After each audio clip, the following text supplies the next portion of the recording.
কেমন আমি মুহাম্মদের ঘর নাই বাড়ি নাই, চতুর্মুখী দুশমনের আক্রমণ।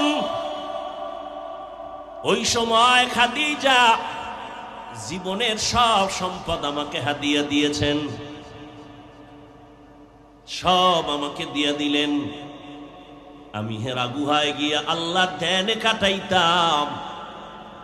কোরআন নাজিলের আগে আমি 40 বছর পর্যন্ত হেরা পাহাড়ে যাইয়া ওখানে বসে বসে আমি আল্লাহর ধ্যানে সময় কাটাইতাম।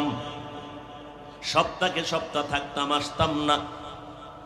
আমার স্ত্রী খাদিজা পাথরওয়ালা পথ পেরিয়ে, জঙ্গল পেরিয়ে একা একা মহিলা মানুষ ওই পাহাড় বেয়ে বেয়ে উঠিয়া আমার সামনে নাস্তা নিয়ে হাজির হয়ে যাইত।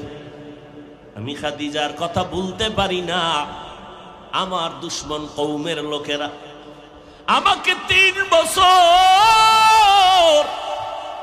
গৃহ বন্দী করে রেখেছিল। আমাকে শিয়াবে আবু তালিবের মধ্যে বন্দী করেছে।